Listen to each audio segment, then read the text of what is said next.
ನಮ್ಮ ಹಳ್ಳಿ ಸ್ಟೈಲಲ್ಲಿ ಸೂಪರಾಗಿ ಟೇಸ್ಟಿಯಾಗಿ ರಾಗಿ ಹಲ್ವಾ ಹೇಗೆ ಮಾಡೋದು ಅಂತ ನೋಡೋಣ ಬನ್ನಿ. ರಾಗಿ ಹಲ್ವಾ ಮಾಡಲು ಬೇಕಾದ ಇಂಗ್ರೀಡಿಯೆಂಟ್ಸ್ನ ನೋಡ್ಕೊಂಬರೋಣ ಬನ್ನಿ. ರಾಗಿ ಹಾಲು, ಡ್ರೈ ಕೋಕೋನಟ್ ಅಂದರೆ ಒಣ ಕೊಬ್ಬರಿ, ಬೆಲ್ಲ, ಗಸಗಸೆ, ಏಲಕ್ಕಿ.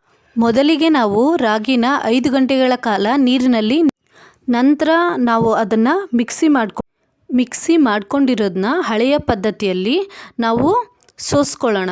ನಿಮಗೆ ಈ ಹಳೆಯ ಪದ್ಧತಿ ಕಷ್ಟ ಅನಿಸಿದರೆ ಜ್ಯೂಸ್ ಸೋಸೋದು ಜರಡಿ ಇರುತ್ತಲ್ವ, ಅದರಲ್ಲಿ ಸೋಸ್ಕೊಳ್ಳಿ. ನಾವು ರಾಗಿನ 1 ಕಪ್ ತೊಗೊಂಡಿದ್ವಿ, ಇಲ್ಲಿ ಬೆಲ್ಲನ 2 ಕಪ್ ತೊಗೊತಿದ್ವಿ. 3.5 ಕಪ್ ನೀರು ಹಾಕ್ಕೊಂಬಿಟ್ಟು ಬೆಲ್ಲ ನೀರು ಕುದ್ದ ನಂತರ ನಾವು ಆ ರಾಗಿ ಹಾಲನ್ನು ಇದರಲ್ಲಿ ಮಿಕ್ಸ್ ಮಾಡ್ಕೊಳ್ತೀವಿ.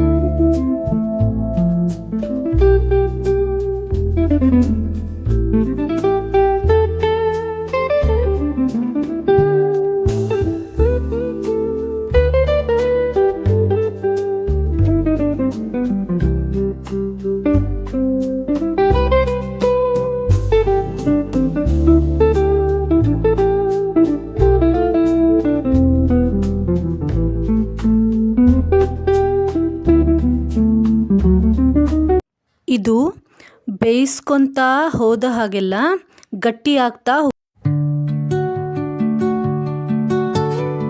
ನೀರಿನಲ್ಲಿ ಹಲ್ವಾ ಹಾಕಿದಾಗ ಅದು ಗಟ್ಟಿಯಾಗಿ ನಿಂತ್ಕೊಂಡ್ರೆ ಹಲ್ವಾ ರೆಡಿ ಆಗಿರುತ್ತೆ. ಒಂದು ಪ್ಲೇಟ್ಗೆ ತುಪ್ಪ ಹಚ್ಚಿಬಿಟ್ಟು ಈ ಹಲ್ವಾನ ಹಾಕೊಳ್ಳೋಣ. ನಂತರ ಡ್ರೈ ಕೋಕೋನಟ್, ಗಸಗಸೆ, ಏಲಕ್ಕಿ ಪೌಡ್ರನ್ನ ನಾವು ಅದ್ರ ಮೇಲೆ ಹಾಕಿ 2 ರಿಂದ 3